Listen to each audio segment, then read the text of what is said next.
everybody. Welcome back to another episode of the problem solving series.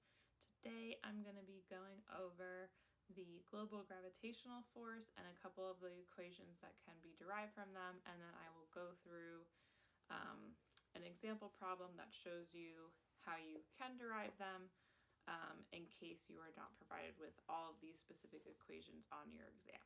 So when it comes to the global gravitation equation, we're going to have, I'll put it over here, we're going to have that the force of gravity is equal to the big G constant, which is 6.67 times 10 to the minus 11, times the masses of the two objects that are interacting with one another and divided by the distance from center to center between those objects squared. So every single object, or any two objects near each other, if they have mass, they are exerting a gravitational force on each other. We don't typically think about this unless we're dealing with really, really large objects like stars and planets and things like that, because they're able to exert a really strong gravitational force that we can feel. So we have been using a simplified version of the gravitational force, just mg, and that's been simplified for special cases on Earth, since that is where we do most of pretty much everything, I guess, except for that Perseverance rover that just launched on Mars. So, dating myself. Also wearing my little star shirt today. For those of you who don't know, astrophysics and black holes were my first love that got me into physics. So, gotta rep my space gear while I'm on camera. So back to the gravitational equation. So that's the gravitational equation. Primarily the way that you use this equation is that you're going to have, two planets interacting with each other, or a satellite orbiting around a planet orbiting around a star, something orbiting around something very, very massive, and then you're going to use that global gravity as the only centripetal force between the two objects in that system. That's then providing the centripetal acceleration so that it can stay on that circular trajectory.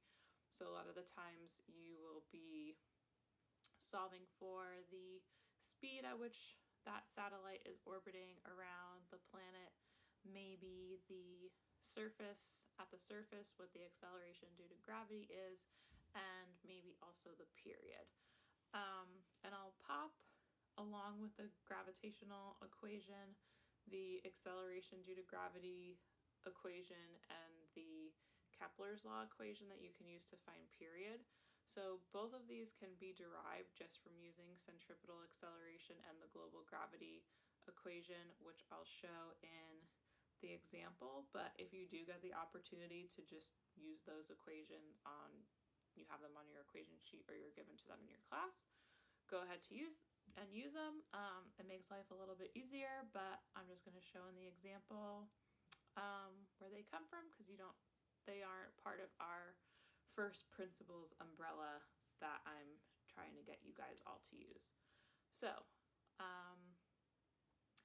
pretty sure that's all I have to say about the global gravity equation, so we will go ahead and jump into example 1. A planet with mass 10 to the 30 kilograms and radius 10 to the 6 meters has a satellite orbiting at 1,000 meters above its surface. What is the acceleration due to gravity at the surface of the planet? What is the satellite's velocity? And how long does it take for the satellite to complete one orbit? So I am going to go ahead and just state now that I'm going to solve everything in this problem using only the bare minimum that you would have on an equation sheet. As I mentioned in the intro, you might not necessarily have acceleration due to gravity equation or the Kepler's law for period of an orbit equation, but you can get both of them from just using centripetal acceleration and the global gravity equation. So let's see how it's done. We've got the mass of our planet, which I will just call capital M. It's 10 to the 30 kilograms. Our radius, that I'll call capital R, is 10 to the 6 meters. And then the height that the satellite is at is going to be 1,000 meters. And I want to draw a picture first, kind of illustrating where these quantities all fit in. So if this is our planet, this distance is our radius, and then this would be the orbit. The satellite is in around the planet, and we'll put the satellite over here, and this distance is h. So for the first part, to find the acceleration due to gravity at the surface, if we were to imagine that we have some mass here, the forces that this mass would feel would just be the force due to gravity, and there would be some centripetal acceleration pointing inwards as well, and that AC is what we're going to be solving for. That AC is going to be the gravitational acceleration from the planet. So we can set the sum of our centripetal forces equal to our mass times our centripetal acceleration. The only force we have here, like I said, is going to be Fg. And then we can substitute in the equation for global gravity. So that'll be big G times the mass of the planet times the mass of the object divided by the distance between the two squared. And then we can see that our masses are actually going to cancel out. So G m over r squared is going to be our acceleration due to gravity for this planet. So that we could plug in our 6.67 times 10 to the minus 11 times 10 to the 30 over 10 to the 6 squared. So one of the major things with doing these, like I mentioned in the intro, is the fact that the numbers that you have to work with are so large. So depending on the type of calculator you have and how comfortable you are, you can always go ahead and type in the numbers with their powers of 10, just as I have them written on the page here. But in case you maybe aren't as comfortable with your calculator or are afraid you're going to make a mistake, you can just work with the powers of 10 themselves first and then only plug in whatever the kind of the coefficients to that are going to be. So I did choose kind of simple numbers here so that I could just work with powers of 10 as much as possible, just for simplicity while doing the example problem for you guys, and also so that you can see how the exponent rules work within this setting. So first, I'll say that we can, so since we're squaring this 10 to the 6th, when you square an exponent, that's going to, those two things are going to multiply, so this will be 10 to the 6 times 2, or 10 to the 12. We can pull from the numerator that when we multiply like bases, these exponents add. So that'll be 10 to the minus 11 plus 30, which would be 19. So I'm going to rewrite this as 6 times 6.67 10 to the 19 over 10 to the 12. Then when we are dividing like bases with exponents, we subtract. So this would be 10 to the 19 minus 12, which will be 10 to the 7. So all in all, our 6.67 is going to stay the same, times 10 to the 7 equals AC, which is our gravitational acceleration at the surface of the planet. Okay, and then I'm going to add this up here to our givens.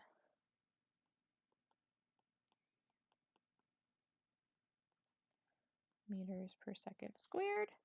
And then I'm going to erase this so that way I can reuse this space. So question 2, what is the satellite's velocity? So again, we are going to essentially just be setting our global gravity equation now for the satellite at that height h above the surface of the planet equal to mass times centripetal acceleration, and we'll use that centripetal acceleration is v squared over r. So maybe I should write these two guys down over here, the equations that we're going to be using the most right there. So we'll set Fg equal to mv squared over r, Fg, big G, big M, M, and then now our distance, so the distance that needs to go in the denominator here is the total distance from the center of one object to the center of the other. So in this case, it's going to be r plus h squared equals our m v squared over an r plus h. So we'll have a mass cancel, we'll have an r plus h cancel from both sides. So we're left with gm over r plus h equals v squared. So we'll take the square root to get rid of that squared on the v. We get g, we'll get gm over r plus h square root equals v, and then we can substitute in our numbers. 10 to the minus 11, 10 to the 30, and then we'll have 10 to the 6 plus 1,000. I am going to go ahead and just plug this one all into my calculator, since having that plus 1,000 makes our calculations a little bit more difficult to do by hand. Okay, and I get 6.7 times 10 to the 13 meters per second.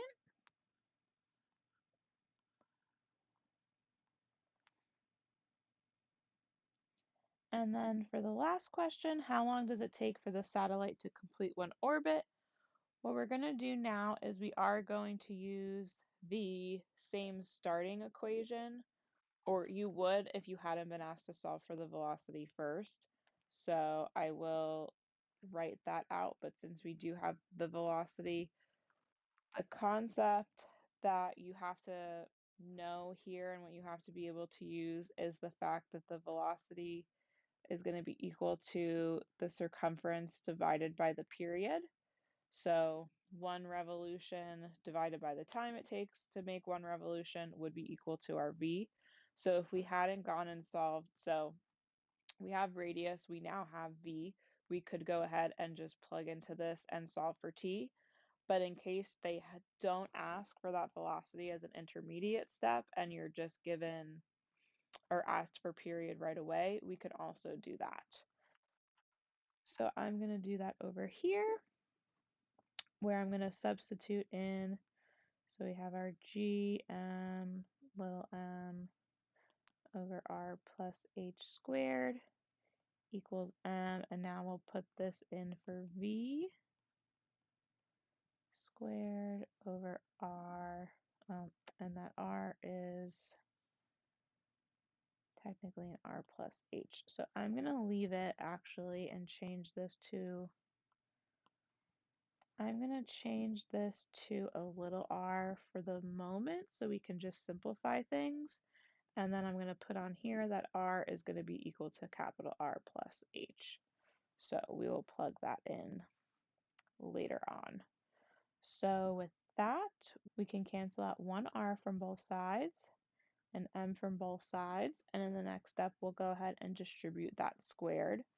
So we'll have a big G, big M over R equals 4 pi squared times r squared over t squared. And then ultimately we want that t by itself. So we can multiply both sides by t squared. I'm going to jump here, so we'll get t squared gm over r equals 4 pi squared r squared. We can then multiply by r over gm to get that out of both sides.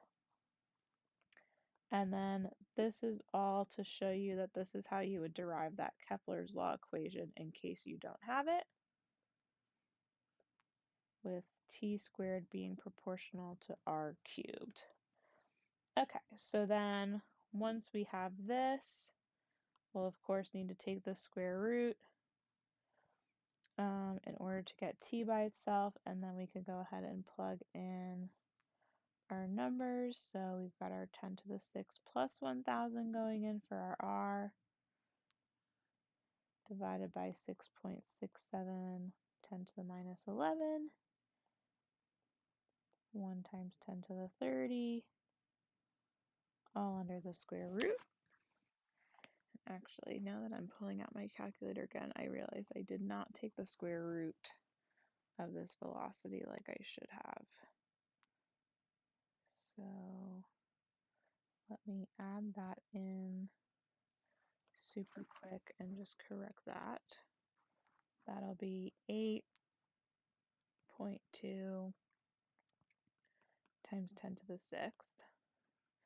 Okay, and then plugging in our other guy.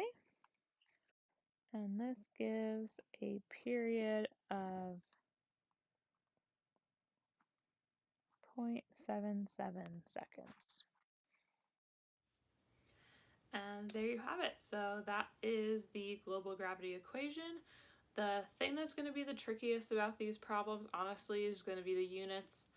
And it's just going to be the size of the numbers and working with those really large numbers. So making sure that you know how to use your calculator properly and that you know how to do math using those very large numbers will really help you out in the long run and help you out with this section. So until next time, happy physicsing. Bye, guys.